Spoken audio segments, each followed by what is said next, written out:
Hello my dear students, आप लोग कैसे हैं? हम उम्मीद करते हैं आप लोग बहुत बढ़िया होंगे। आज हम पढ़ेंगे जो क्लास 10 या क्लास 12 दोनों में है ओम का नियम।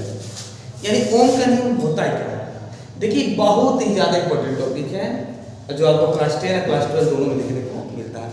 तो ओम का नियम हम बहुत ही सिंपल तरीका से पढ़ेंगे, यानी ऐसा पढ़ेंगे आपको रिविजन करने की जरूरत नहीं पड़ेगी। गारंटी हमारी है, हम लोग ऐसे आपको छोटे तरीके से पढ़ाएंगे कि आपको रिवीजन करने की जरूरत नहीं पड़ेगी, आराम से लोग याद कर सकते हैं। बस एक बार बढ़िया देखिएगा और वीडियो को शुरू से जरूर देखिएगा।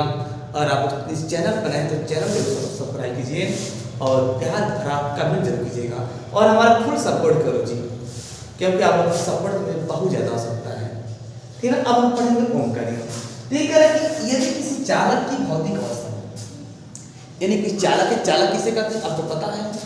जो जिसमें ऊष्मा और धारा एक स्थान से दूसरे स्थान तक आसानी से गमन कर सके, यानी जिसमें ऊष्मा यानी गर्म करने, जिस सब लोहा होता है। अब लोहा देखते होंगे, अगर लोहा है, लोहा के यदि एक सिरे को गर्म करेंगे तो दूसरा सिरा भी आसानी से गर्म हो जाता है, यानी जो ऊष्मा यहाँ है आसानी से दूसरे जगह पर आ सकती है, यानी कि चालक। और लोहे को हम करंट से लगाते हैं, करंट में ज्वाइन करते हैं तो देखिए तुरंत ही हमें करंट मार देता है। ऐसा क्यों? क्योंकि ऊष्मा का चालक है और ऊष्मा चालक मतलब जो ऊष्मा धारा एक स्थान से दूसरा स्थान तक किसके द्वारा गमन करता है? आपको पता है ऊष्मा हुई हो या धारा हुई हो, वो मुक्त इलेक्ट्रॉनों द्वारा ही एक स्थान से दूसरे स्थान पर गमन करता है। यदि मुक्त इलेक्ट्रॉन न हो, न तो ऊष्मा एक स्थान दूसरे स्थान तक जाएगी, न तो धारा जाएगी।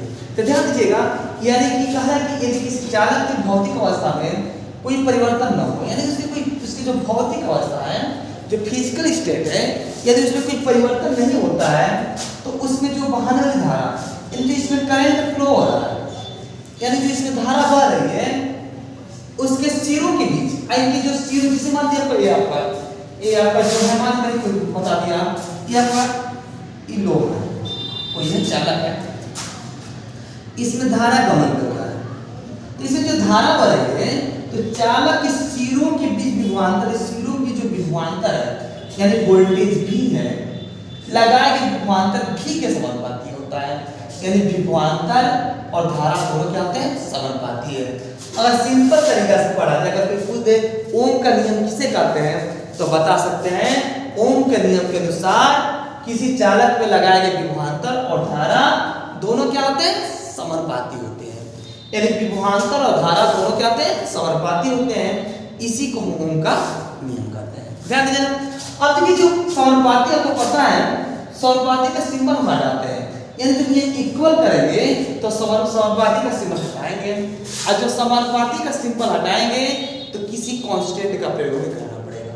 ध्यान दीजिएगा, अगर मान लीजिए यहाँ पे v है और हम हटा देंगे तो कांस्टेंट अगर हमने लगा दिया r इंटू आई दिया, यानी v बराबर मिलेगा, इससे भी लिख सकते हैं i इंटू ये देखो अंक ओम का क्या होगा, यानी क्या ओम का नियम हो गया, यानी v बराबर i इंटू r हुआ।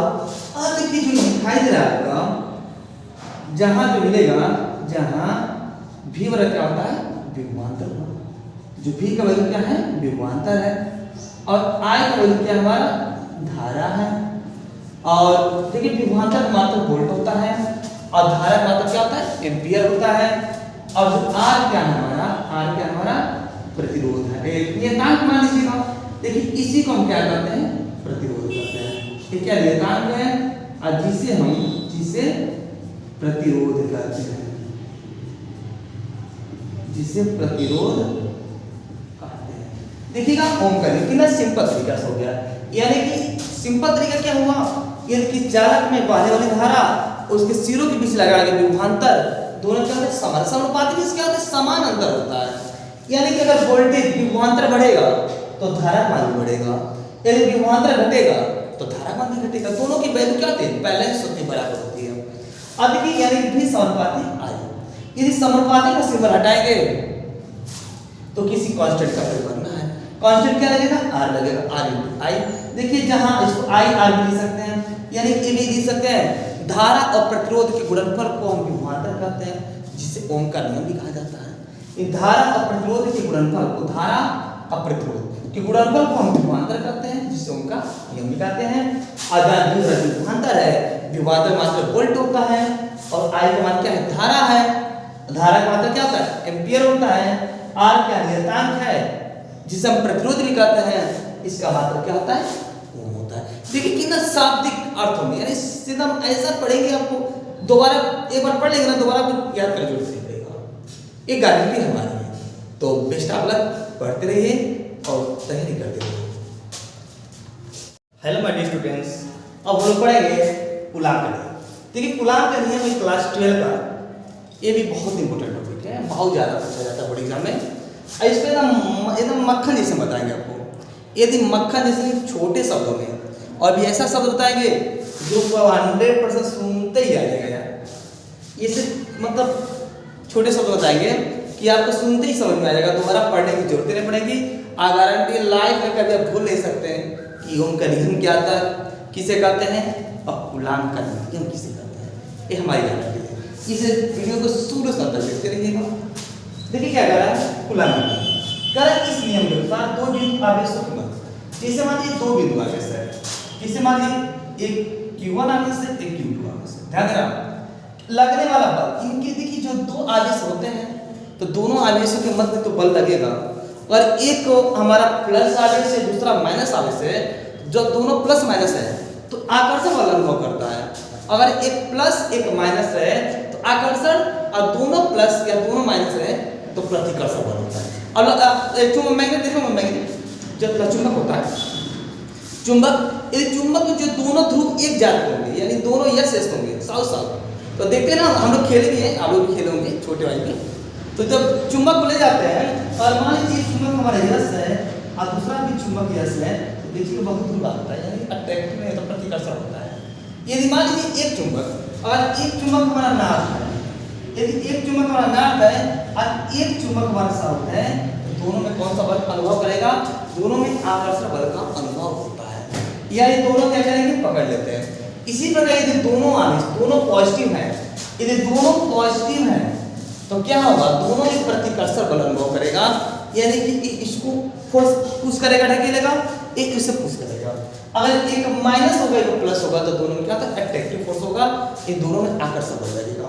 तो क्वेश्चन में क्या बोला है, कहे कि दो बिंदु आवेशों के मध्य लगने वाला बल, यानी इन दोनों आवेशों के मध्य जो बल लग रहा है और इनके गुणनफल के, इन दोनों आवेशों के गुणनफल, इन दो आवेश है Q1 तो गुणनफल क्या करेंगे, Q1 गुणे Q2।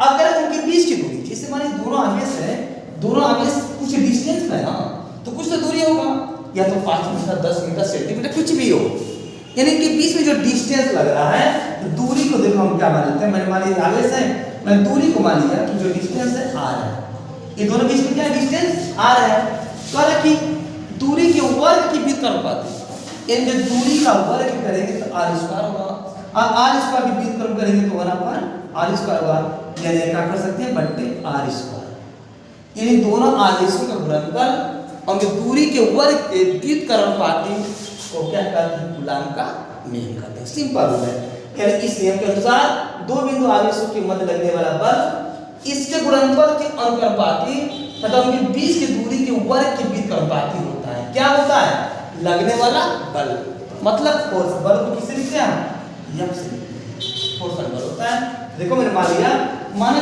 Q1 और Q2 दो आवेश है, दो आवेश है Q1 और Q2, लेकिन ये नहीं बताया गया है कि दोनों आवेश कैसे, कौन पॉजिटिव कौन नेगेटिव, ये नहीं बताया गया, बस बता दिया कि दोनों क्या है, आवेश है, और दोनों आवेश नहीं माना जाए तो जो नहीं कोई सिंबल है तो प्लस ही मानेंगे ना, यानी दोनों आवेश का प्लस है, और इनके बीच की दूरी क्या है, स्मॉल है।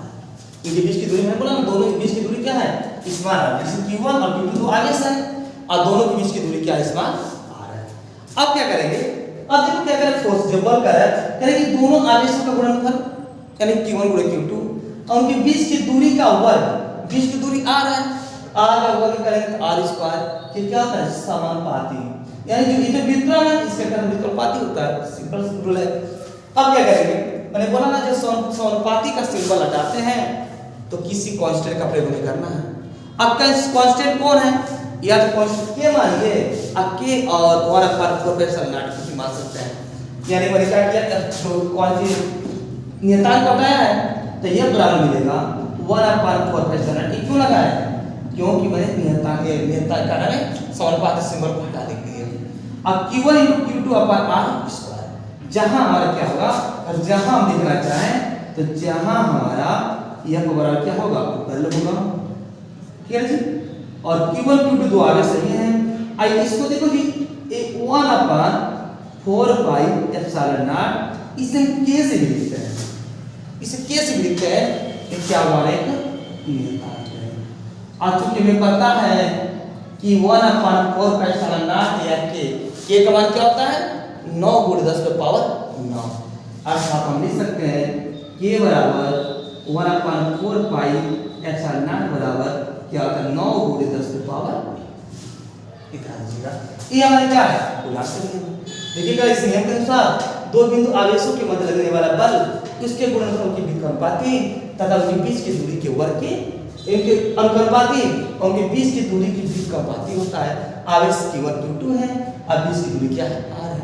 तो इनका गुणनफल करेंगे Q1 Q2 और वर्ग क्या है दूरी r², कांस्टेंट हटाएंगे तो 1/4 एप्सिलॉन नॉट या k, और दोनों का वैल्यू क्या होता है 9 × 10⁻।